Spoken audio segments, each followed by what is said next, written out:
want to be very heavy on the coronavirus outbreak today as Ghana records its first case. Now, there are some reports of a shortage of sanitizers and alcohol wraps after the health minister announced that Ghana has recorded 2 coronavirus cases.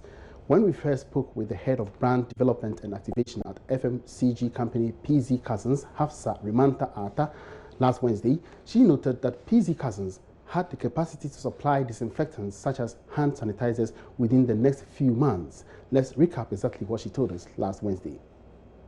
What we recognize is that Ghanaians still think it's far away, a lot of people, and so they're yet to get into the actual habits on a day-to-day basis of using an alcohol-based hand rub or sanitizer as is.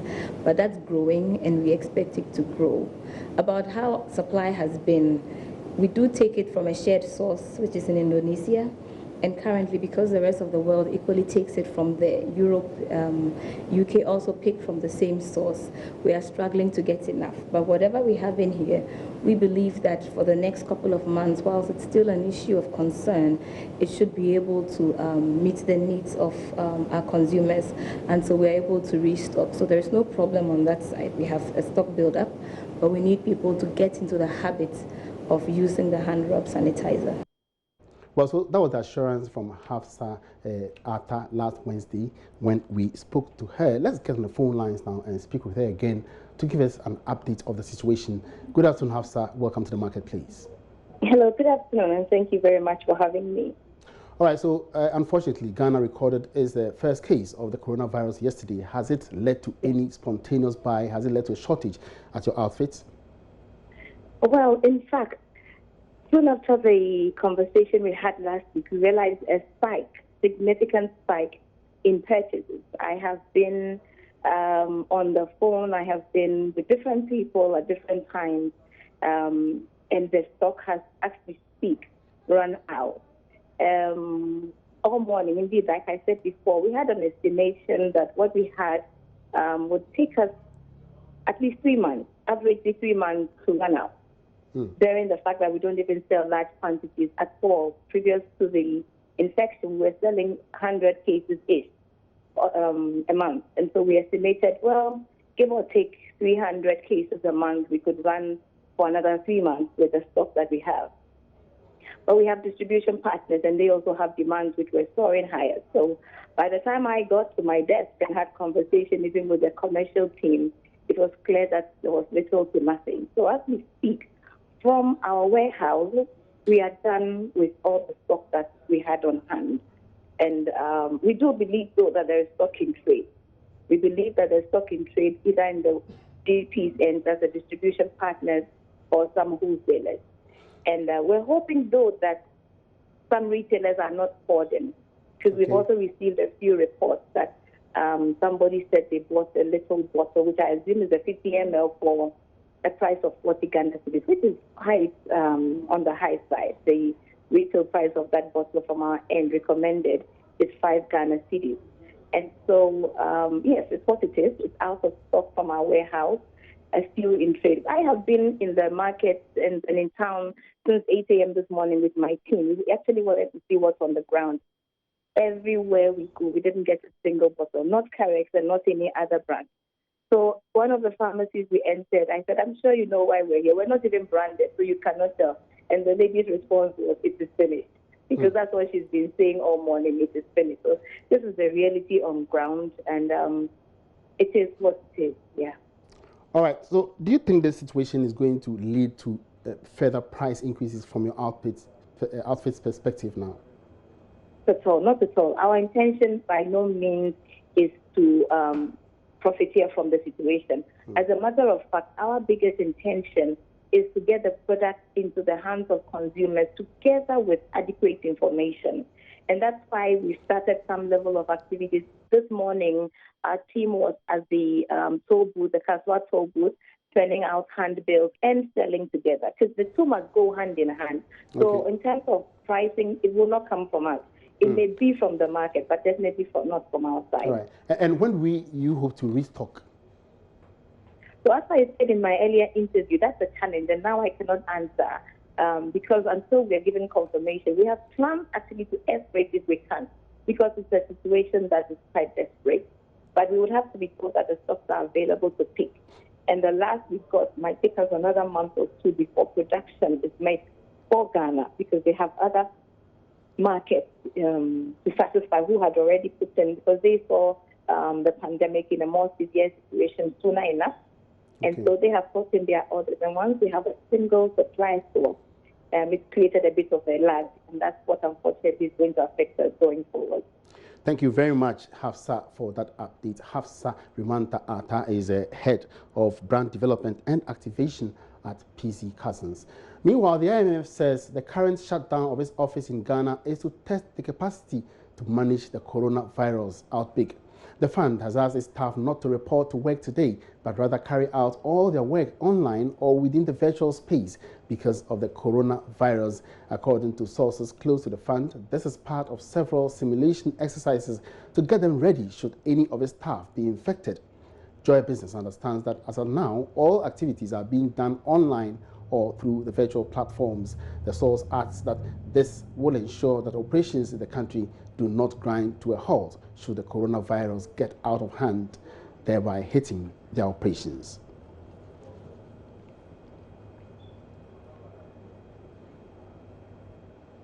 All right, so we would like to stay a little longer on this particular development. My colleague Karen Dodu is currently at the East Cantonment Pharmacy at the Kwame Nkrumah Circle. She joins us live for some updates on this current situation. Good afternoon, Karen. What can you report?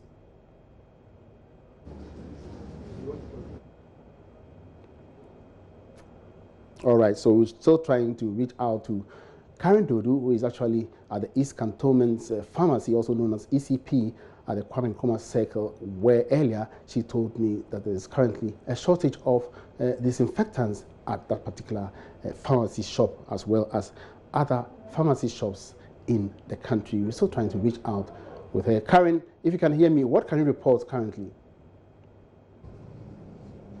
Hello? Yes, Karen Dodu, what is the situation there now?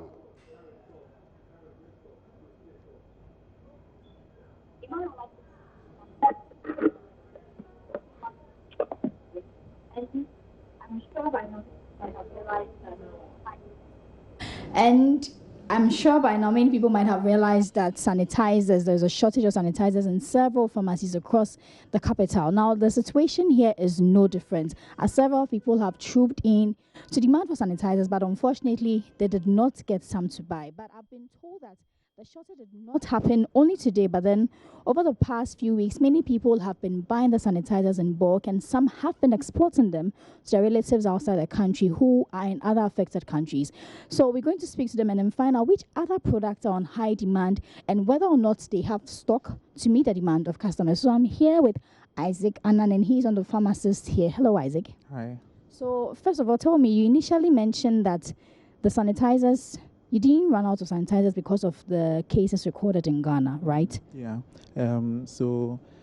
Cases in China and other foreign countries like Turkey, Italy, and some foreign nationals and Ghanaian nationals that have family there and friends there, because there were some shortages in those countries, I'm made to understand. So they came by to buy them in their numbers, in boxes, in packs, and then they sent them away. But over the last 24 hours, that's from yesterday to today, it's been over the top, because I don't know if it's even because of the minister's announcement, but before then, that's a few hours before then, people started rushing in. And as you know, we run a 24-hour service. So in the middle of the night, we had the rush, and everyone was either asking for hand sanitizers, nose masks, gloves, rubbing alcohol, etc. And so currently, which of these items do you have in stock? So just a few minutes ago, we ran out of the rubbing alcohol as well. And we had to move to methylated spirits as well, because that's the next best thing in people's minds.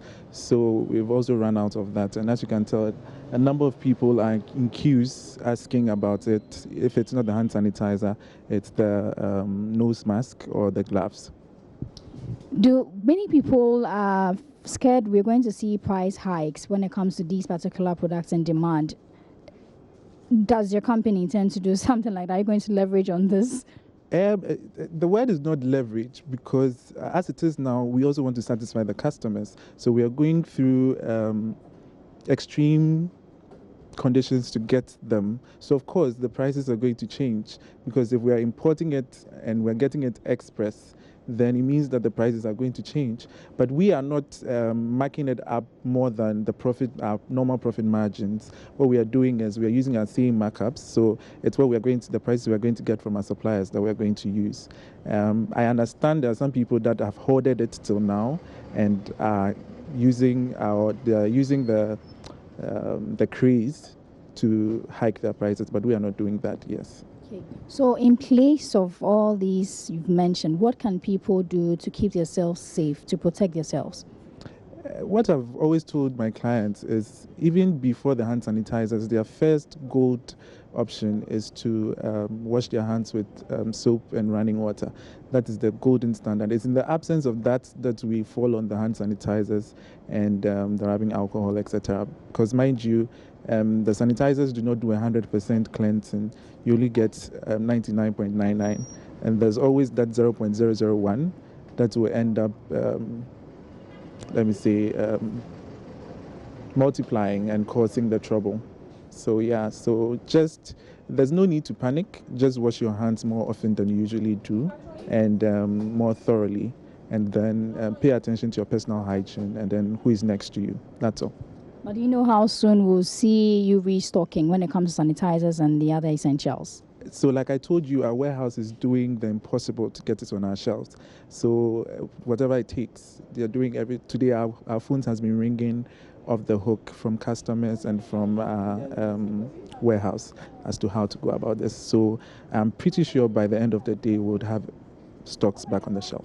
Okay, thank you. And Emmanuel, before we go, I want to speak to some of the customers who came, particularly the ones who were disappointed. They came here to buy some of the sanitizers, but unfortunately they did not get some. So I have two young men here. Hello. Hi. You were here to buy some sanitizers. Is it for personal use, or what were you buying them for? Company use. Yeah, majority of people, corporate use. Yeah, that is the company I'm working with needs the alcoholic one aspect. Yeah. And is this the first pharmacy you visited and gotten this bad news? I think this is the third one. Yeah. And the other pharmacies, what did they tell you? Did they give you assurance that you get some soon? They didn't give us any assurance. They just give us the next option, maybe the next company that you can go to. That's why you have to be here, ECP. Yeah. So now that you're not getting some, what's the next alternative for you? I'm sure you are aware of the safety precautions. What do you intend to do? Okay, the company needs it for the doorpost of the building, so that the clients, when they come in and out, they don't transfer the disease to the people. So maybe we can use the hand sanitizers as our next option. Okay. If I should go back.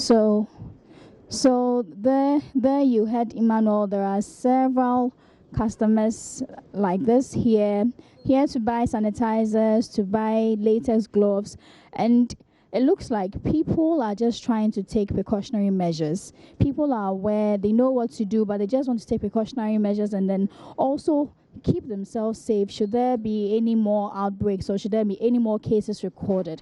So the shortage is on, but then the customers here are also anxious, waiting to get more. And the traders here are telling us that they are hoping by the close of day they will get more, and then they can restock and then satisfy their customers. Thank you very much, Karen Dodu, for that update. And that exactly is the situation on the ground as we speak. Now, the Association of Ghana Industries says they are in the process of building a database to collate information of its members to enable them obtain necessary raw materials for production in order to sustain businesses that are struggling to meet impact of the COVID-19 virus pandemic. CEO of the AGI, Setu Makwabwa, urged businesses to also adopt digital platforms for management to market their products.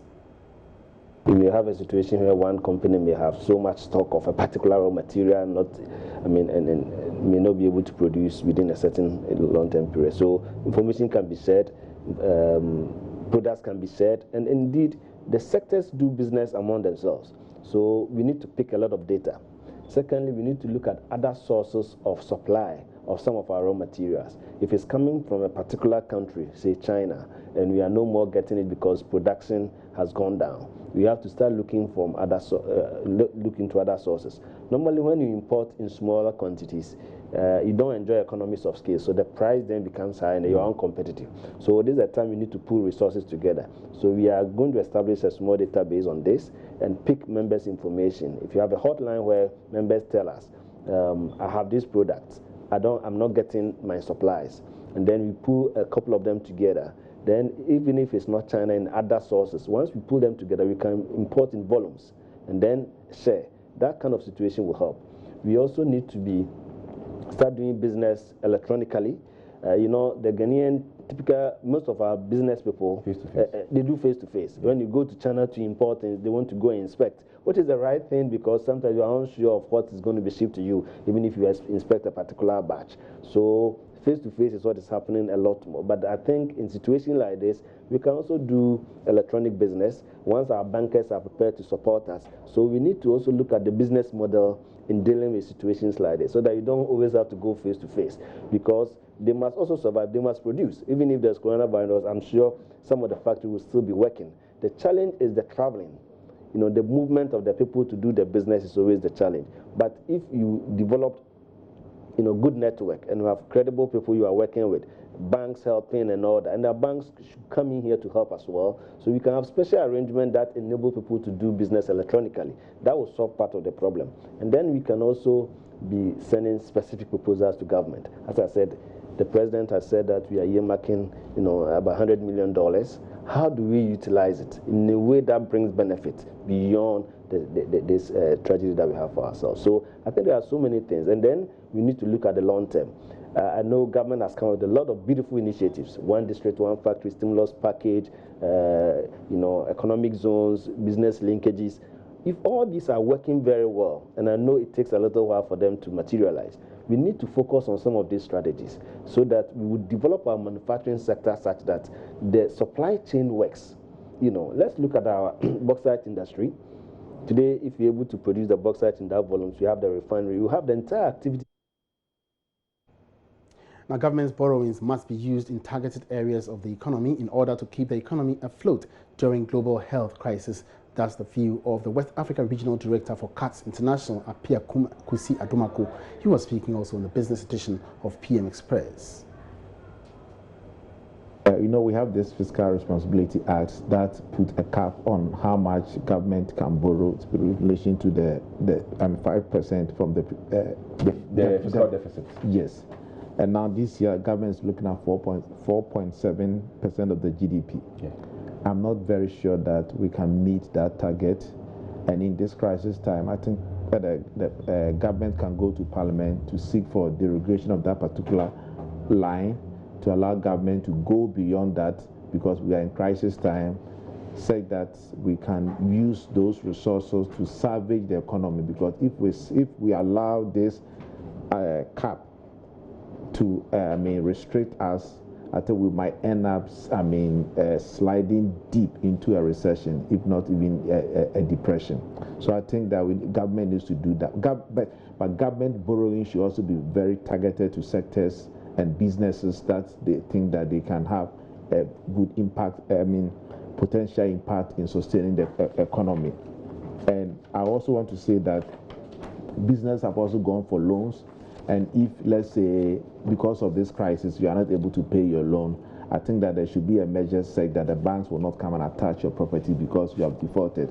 That is a very key thing that Ministry of Finance and the Bank of Ghana needs to do to prevent businesses from being attacked by banks for not paying loans because of this crisis. Because certainly we are in different times, and when you are in crisis time, I think things are not business as usual. You need to come up with, extraordinary measures.